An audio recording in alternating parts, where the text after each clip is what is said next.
Hello! இன்னைக்கு நம்ம என்ன பண்ண போறோம் பார்த்தீங்கன்னா, எக் பஃப் தான் பண்ண போறேன்.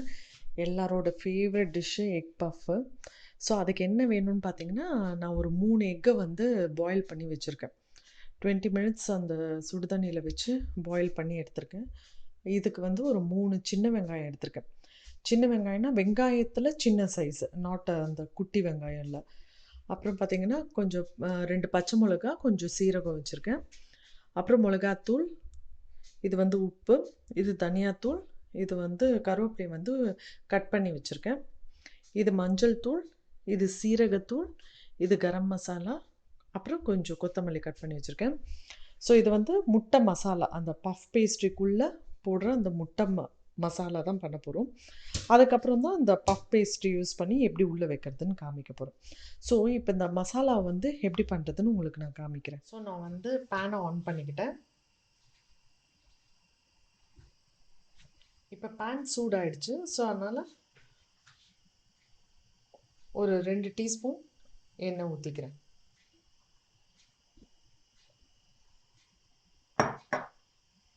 இப்போ வந்து பார்த்தீங்கன்னா, இந்த சீரகமும் பச்சை மிளகாயும் போட்டுறேன்.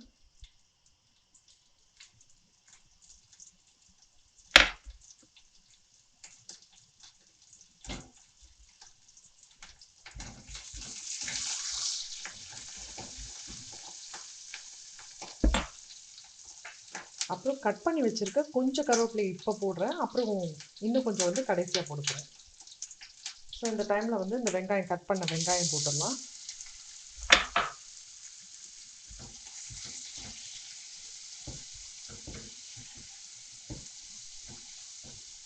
இந்த வெங்காயம் வதங்கிறதுக்கு கொஞ்சம் உப்பு ஆட் பண்ணிக்கலாம்.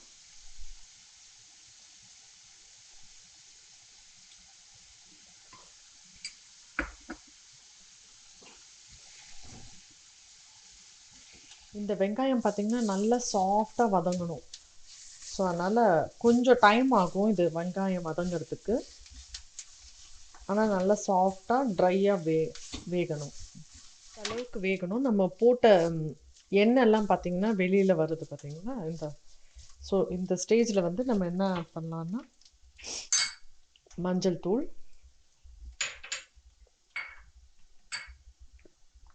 ஒரு 1/4 டீஸ்பூன் இது மிளகாத்தூள், ஒரு 3/4 டீஸ்பூன் தனியாத்தூள், அப்புறம் சீரகத்தூள். இது கொஞ்சம் வறுத்துட்டு அப்புறம் கொஞ்சம் தண்ணி ஊற்றி மூடி வைக்கணும்.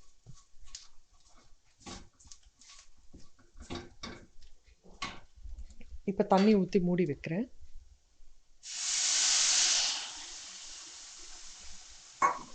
ஸோ இந்த அளவுக்கு தண்ணி ஊற்றி மூடி வைங்க.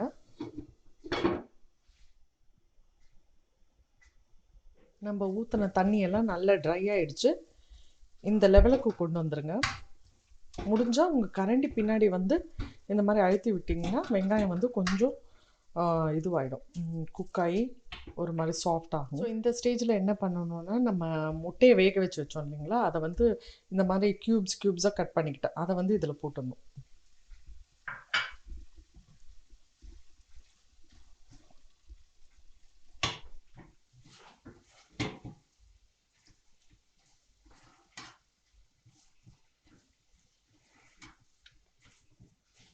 இந்த மாதிரி முட்டையும் அந்த மசாலாவும் நல்லா கலக்கணும்.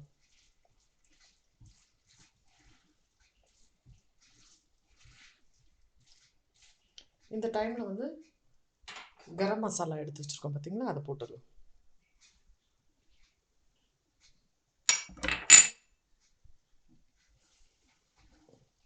ஸோ இந்த கரம் மசாலாவையும் போட்டு இந்த மாதிரி நல்லா மிக்ஸ் பண்ணிட்டா உள்ளே இருக்கிற மசாலா ரெடி ஆகிடும். கொஞ்சம் கொத்தமல்லி போட்டுக்கலாம்.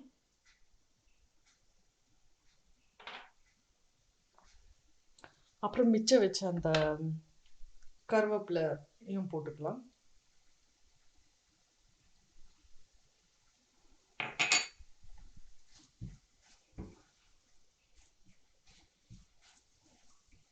இந்த மாதிரி ட்ரையாக இருக்கணும் மசாலா.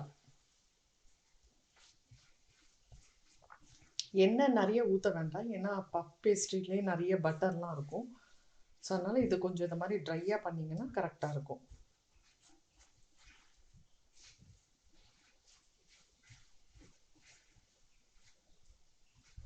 இந்த ஸ்டேஜில் உப்பு டேஸ்ட் பண்ணி பார்த்துக்கோங்க.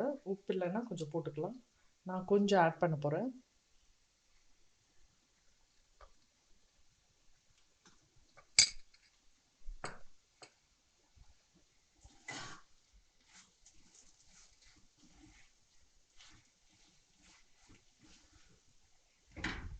இப்போ ஸ்லோ ஃப்ளேமில் மூடி வச்சு ஒரு 2 மினிட்ஸ் இல்லை ஒரு 3 மினிட்ஸ் கழித்து நிறுத்திடலாம். ஸோ நம்ம 3 மினிட்ஸ் மூடி வச்சுருந்தோம் ஸ்லோ ஃப்ளேமில். இப்போ நிறுத்திடலாம். இப்படி தான் இருக்கணும், ட்ரையாக இருக்கணும். உங்களுக்கு இந்த மசாலா வந்து ட்ரையாக இருந்தால் நல்லாயிருக்கும். ஸோ அவ்வளோதான், மசாலா ரெடி.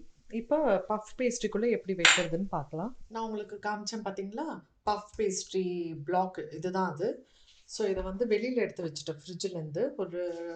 ஒரு 20 மினிட்ஸ் முன்னாடியே எடுத்து வச்சிடணும்.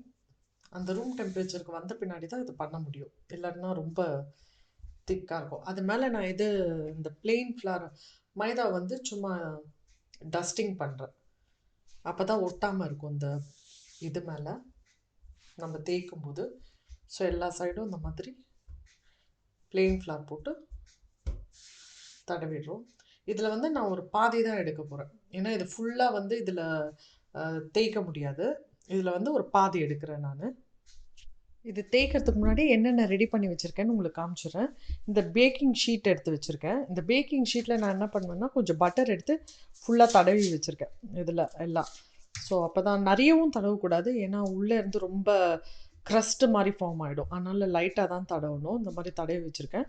கொஞ்சம் பால் எடுத்து வச்சுருக்கேன். இந்த பஃப் பேஸ்ட்ரி மேலே வந்து இந்த ப்ரெஷ்ஷை வச்சு கொஞ்சம் லைட்டாக இது பண்ணணும். சில பேர் எக்கு பண்ணுவாங்க, நான் எக்கு பண்ண மாட்டேன்.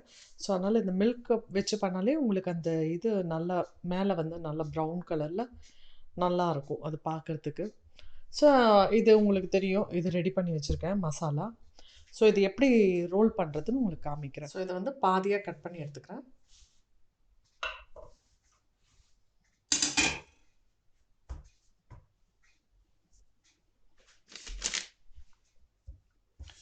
இதெல்லாம் பார்த்தீங்கன்னா அவ்வளவும் லேயர்ஸ். இது வந்து ரொம்ப திக்காகவும் பண்ணக்கூடாது, ரொம்ப மெலிசாகவும் பண்ணக்கூடாது. தேய்க்கிறது வந்து சாஃப்டாக தேய்க்கணும், ஏன்னா ரொம்ப அழுத்தி தேய்ச்சா உங்களுக்கு அந்த லேயர்ஸ் வராது, ரொம்ப அழுத்தி போயிடும்.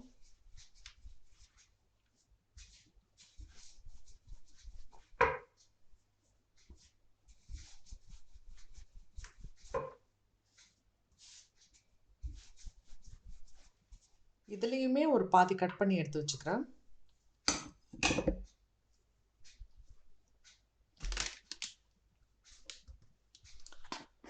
கொஞ்சம் இந்த மைதாவை டஸ்ட் பண்ணிக்கலாம்.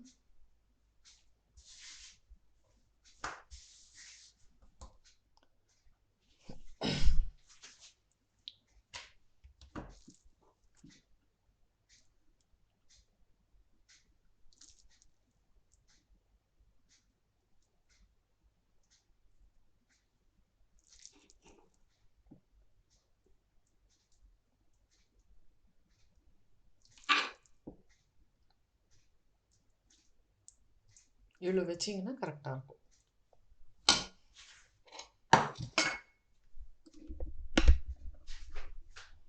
பார்த்தீங்கன்னா ஸோ இதை வந்து இதை எப்படியே மடிக்கணும்.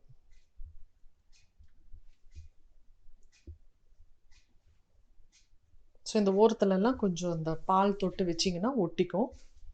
நான் உங்களுக்கு காமிக்கிறேன். இதை வந்து அப்படியே ஒட்டிடணும்.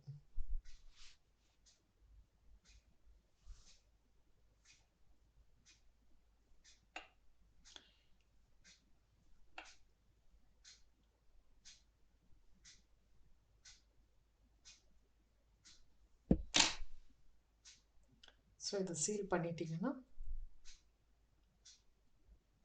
ரொம்ப அழுத்தி சீல் பண்ண வேண்டாம்.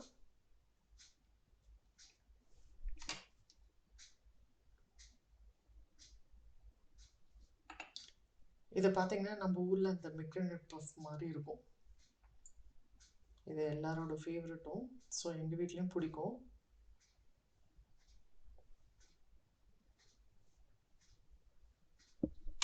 பசங்கள்லாம் வீட்டில் இருந்தாங்க. சரி, ஓகே, இதை பண்ணலாம், ஈவினிங் பண்ணலாம் அப்படின்னு சொல்லி ட்ரை பண்ணிகிட்ருக்கேன். இதுக்கு முன்னாடி நிறைய தடவை பண்ணியிருக்கேன். ஸோ நல்லா வந்ததுனால சரி உங்களோட ஷேர் பண்ணலாம். இப்போ என்ன பண்ணணும், இந்த மாதிரி கொஞ்சம் க்ராஸாக இப்படி கட் பண்ணிங்கன்னா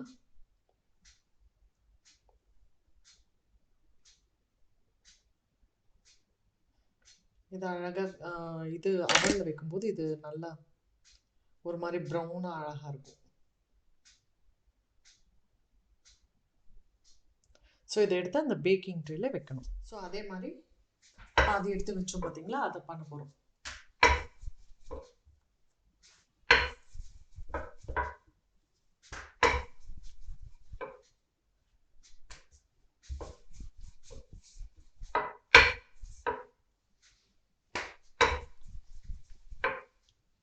இது ஒன்று சாப்பிட்டாலே ரொம்ப ஃபில்லிங்காக இருக்கும். நான் வந்து அது வந்து ரெண்டும் பெருசாக பண்ணேன். ஸோ உங்களுக்கு குட்டியாக பசங்க சாப்பிட்ற மாதிரி குட்டியாகவும் பண்ணி காமிக்கிறேன்.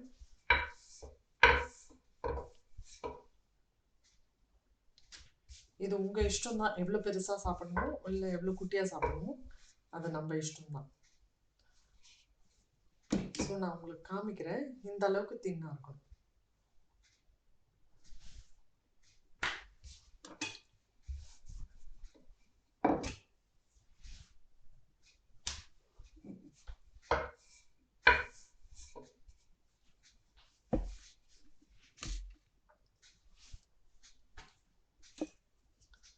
ஸோ இதெல்லாம் குட்டியாக வரும் உங்களுக்கு. இதே 3 பண்ணிங்கன்னா குட்டியாக வந்துடும்.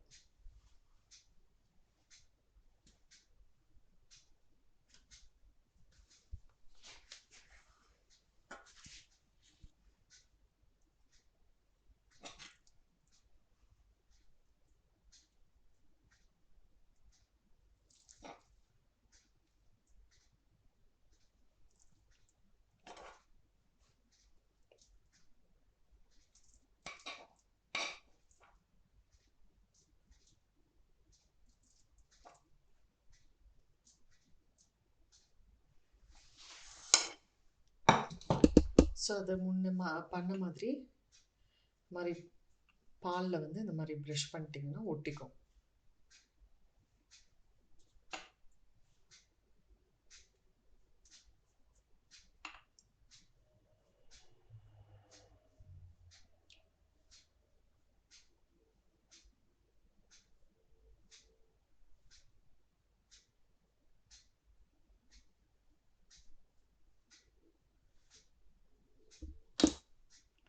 ஸோ இதை வந்து அப்படி மூடிடலாம். உங்களுக்கு நிறைய மாதிரி இருந்ததுன்னா ஃபில்லிங்கு கொஞ்சம் எடுத்துருங்க.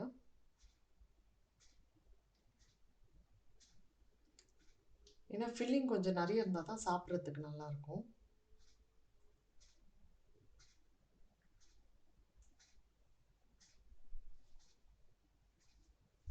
ஸோ அதை முன்ன பண்ண மாதிரியே இந்த மாதிரி ஒரு கட்டு.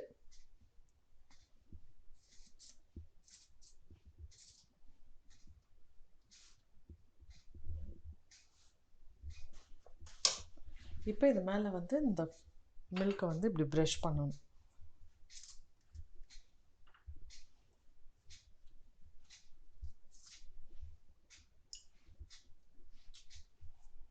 இது முட்டைக்கு பதில் நான் இந்த மாதிரி பால் யூஸ் பண்ணுறேன்.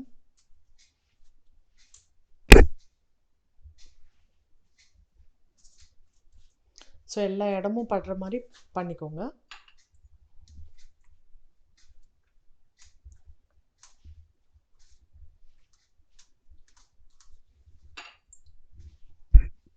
இதை வந்து அவனில் வந்து 220 டிகிரிஸ் அதில் வந்து ஒரு 20 மினிட்ஸ் வைப்பேன்.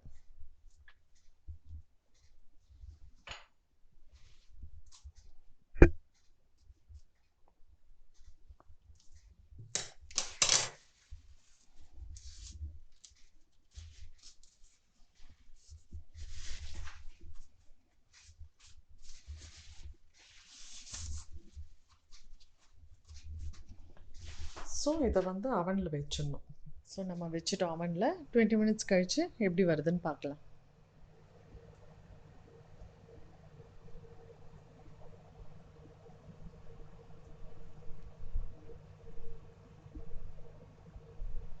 நல்லா ரைஸ் ஆகிட்டே வந்துட்டுருக்கு.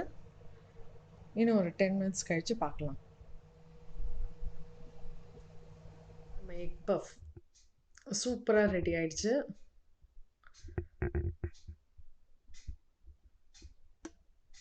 ஸோ அவனில் வந்து 25 மினிட்ஸ் ஆச்சு. 220 டிகிரிஸில் 25 மினிட்ஸ். பார்த்தீங்கன்னா எவ்வளோ அழகாக லேயர்ஸ் தெரியுது பார்த்தீங்களா? ஸோ நீங்கள் அழுத்தி பண்ணிங்கன்னா இவ்வளோ லேயர்ஸ் வராது, எல்லாம் அமுங்கிடும். ஸோ லைட்டாக பண்ணணும் ரோல் பண்ணும்போது. ஸோ இந்த எக் பஃப்பை வந்து நாங்கள் ஃபேமிலியோடு என்ஜாய் பண்ண போகிறோம். நீங்களும் என்ஜாய் பண்ணுங்கள். ட்ரை பண்ணி பாருங்கள், உங்களுக்கு பிடிக்கும்னு நினைக்கிறேன். தேங்க்யூ.